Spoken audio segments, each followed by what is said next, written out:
पूर्वी खबर। अस्तित्व की जंग, रानीगंज को मिटाने की साजिश के खिलाफ आंदोलन का बिगुल। अपनी ऐतिहासिक पहचान और समृद्ध विरासत के लिए विख्यात रानीगंज शहर आज एक अभूतपूर्व संकट के मुहाने पर खड़ा है। जमीन धंसने का हवाला देकर शहर के विकास और निर्माण कार्यों पर अघोषित रोक लगा दी गई है, जिसे रानीगंज बचाओ मंच ने शहर को उजाड़ने की एक गहरी साजिश करार दिया है। मंच का आरोप है कि एक तरफ आम जनता के मकानों के नक्शे रोके जा रहे हैं, वहीं दूसरी ओर कोयला प्रबंधन ओपन कास्ट माइनिंग ओसीपी के जरिए शहर के नीचे से कोयला निकालने की तैयारी में है। गत 17 मार्च को आयोजित प्रेस मीट में गौतम घटक, प्रदीप नंदी और आरपी खेतान जैसे वरिष्ठ पदाधिकारियों ने प्रशासन की इन जन विरोधी नीतियों पर कड़ा प्रहार किया। उन्होंने स्पष्ट कहा कि ये केवल जमीन का मुद्दा नहीं, बल्कि हजारों परिवारों की मातृभूमि को बचाने की लड़ाई है। इस कथित साजिश के खिलाफ आगामी 19 मार्च 2026 को मारवाड़ी रिलीफ सोसाइटी के निकट एक विशाल धरना प्रदर्शन का आह्वान किया गया है, जिसमें शहर के हर वर्ग से शामिल होकर अपनी आवाज बुलंद करने की अपील की गई। এখন আপনারা ইতিমধ্যে জেনেছেন যে আমরা রানীগঞ্জ বাঁচাও মঞ্চ যে একটা অর্গানাইজেশন প্ল্যাটফর্ম অফ অর্গানাইজেশন তৈরি হয়েছে, এটা মূলত রানীগঞ্জের সমস্ত এনজিও যারা আছে, সে আপনার লায়ন্স ক্লাব থেকে, রোটারি ক্লাব থেকে শুরু করে chamber of commerce, jewellery association, cloth merchants, যতগুলো এনজিও আছে রানীগঞ্জ 50-60টা এনজিও, সবাই মিলে আমরা গত মে মাসে মিটিং করে একটা সিদ্ধান্ত নিই যে আমরা তো বিভিন্ন অর্গানাইজেশনগুলো কাজ করে চলেছি, এমনকি সিটিজেন্স ফোরামও, আমরা একটা প্ল্যাটফর্ম তৈরি করব রানীগঞ্জ বাঁচাও মঞ্চ নামে। সেখানে বিশদভাবে আলোচনা হয়েছিল যে রানীগঞ্জের উপর দুটো আক্রমণ আমাদের চলে এসছে এবং দুটোই প্রশাসনিক আক্রমণ। প্রথম আক্রমণটা হচ্ছে যে রানীগঞ্জের হঠাৎ একটা ইডি একটা নোটিশ জারি করে যে রানীগঞ্জে কোনো নতুন ঘরবাড়ি, কোনো কনস্ট্রাকশন হবে না।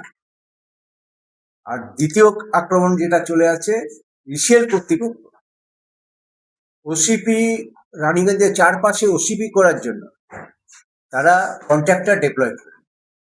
এবং আমরা কি করে জানলাম যে কন্ট্রাক্টররা বাড়ি বাড়ি গিয়ে ঘুরছে, যাদের জমি আছে তাদের বলছে তোমরা জমি দিয়ে দাও, আমরা এখানে ওসিপি করবো।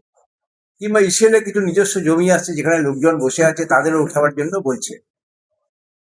তো এই এই পরিপ্রেক্ষিতে আমরা ঘটনা জানতে পারি। আর বাড়ি ঘর তৈরি করে ঘটনা জানতে পারি অনেক 6 মাস বাদে। এবং এটা হচ্ছে যে বাড়ি ঘর করতে দেব না, এই ব্যাপারে আমরা এডিডিএ চেয়ারম্যানের সঙ্গে কথা বলি। তিনি বলেন এটা সরকারের সিদ্ধান্ত। আমরা বলি যে যদি রানীগঞ্জে বাড়িঘর নাই তৈরি হয় তাহলে রানীগঞ্জে অগ্রগতি শেষ হয়ে যাবে।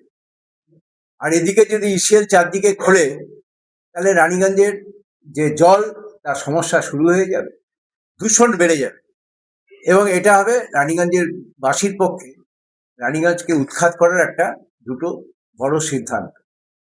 এবং সেখানে আলোচনার পর রানীগঞ্জের সমস্ত এনজিও মিলে এই বাঁচাও মঞ্চ তৈরি করে।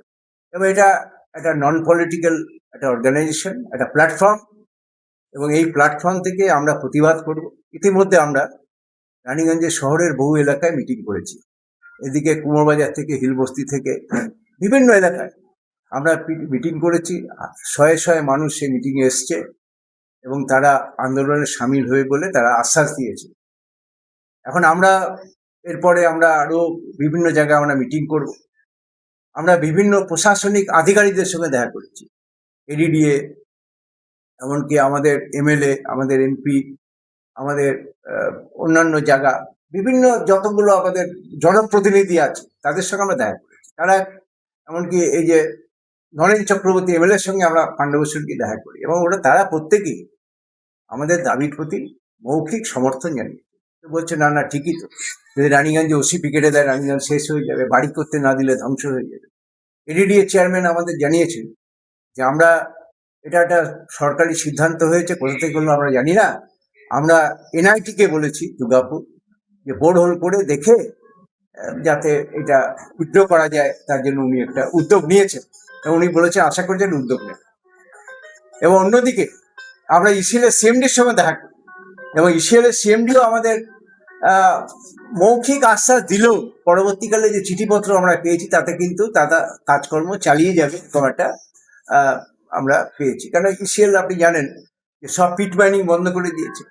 আমরা ডিমান্ড করলাম সিএমডির কাছে যে আপনি পিট মাইনিং করুন, আপনি মহাবীর করলেই চালু করুন, মহাবীর করলে আন্ডারগ্রাউন্ডে কয়লা তুলুন, আমাদের কোনো আপত্তি নেই।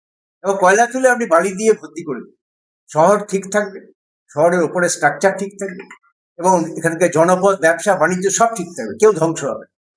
এবং আজকে বিদেশে তাই হচ্ছে, পৃথিবীর বড় বড় দেশে তাই হচ্ছে। পিট মাইনিং করে আজকে যদি বলা যায় গঙ্গা নদীর তীরে নিচ দিয়ে যদি রেল দিয়ে যাওয়া যায়, তাহলে এখানে মাইনিং করা যাবে না এমন তো না। কয়লার চাহিদা আছে, আমরা কয়লা তোলার পক্ষে, কিন্তু ওসিবির বিপক্ষে।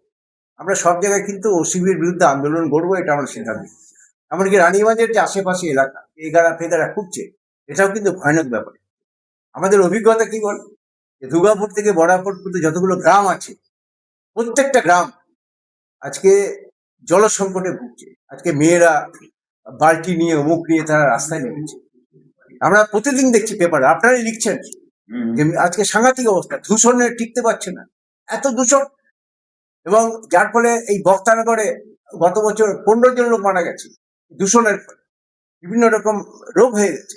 এবং এখানে তপসি গ্রাম, এখানে কাজরার বিভিন্ন গ্রাম অঞ্চল আমি দেখছি লোকের মৃত্যু হচ্ছে দূষণে, এত বালি, ধুলো, এত গ্যাস। তো আমরা রানীগঞ্জের মানুষ তো এমনি, আমাদের দূষণ খুব হাইয়েস্ট পর্যায়ে আছে, প্রায় 300-র উপর আছে আমাদের দূষণ, এখানকার যে ক্রাইটেরিয়া আমরা দেখেছি। তা আমরা এই শহরকে রক্ষা করতে চাই, এবং আমরা মনে করি যে আমরা যদি রানীগঞ্জের সব মানুষকে জাগ্রত করতে পারি, আমরা জাগ্রত করার চেষ্টা করছি, আমরা প্রচারকের ভূমিকা পালন করছি। আমরা কেউ এখানে যারা আছে তারা কোনো জনপ্রতিনিধি হবো না, কেউ এমএলএ এমপি হবার কারো শখ নেই। আমরা রানীগঞ্জকে ভালোবাসি, রানীগঞ্জ আমাদের মাতৃভূমি, যাই বলবেন আমরা রানীগঞ্জকে রক্ষা করবো। देखिए हम लोग का है, हम लोग जो काम कर रहा है, क्या काम कर रहा है, आदमी को जागृत करने के लिए। कोई पॉलिटिकल हम लोग का एम नहीं है, वी आर नॉट पॉलिटिशियन। हम लोग का कोई पॉलिटिकल एम नहीं है, हम लोग का क्लियर कट एम है जे जनता को जागृत करना। जनता अगर रास्ता में उतर जाए, डेफिनेटली इसको चेंज होगा, रिवर्स होगा। ये जो सिद्धांत था, इसको गवर्नमेंट को बातिल करना, यही बात है। हम लोग का सीधा बात है, इसमें नेतृत्व का कोई बात नहीं। हम लोग नेतृत्व में विश्वास नहीं करते, हम लोग मतलब आदमी को जागरण करने के लिए हम लोग आंदोलन कर रहे हैं, जागृत करने के लिए हम लोग आंदोलन कर रहे हैं। तो आदमी अगर जागृत हो जाए तो कोई भी गवर्नमेंट, कोई भी कंपनी, वो झुकना ही होगा। अगर हम लोग सब मिलके एक साथ होके रास्ता में उतर जाए, हजार आदमी, ठीक है। एक तो आपको दे रहा जे बाली जो पौरसभा था, उसको हावड़ा कॉर्पोरेशन से जोड़ दिया गया। तो बाली का 10,000 आदमी रास्ते में बैठ गया, 10,000। तुरंत गवर्नमेंट वापस ले ली ये बाड़ी।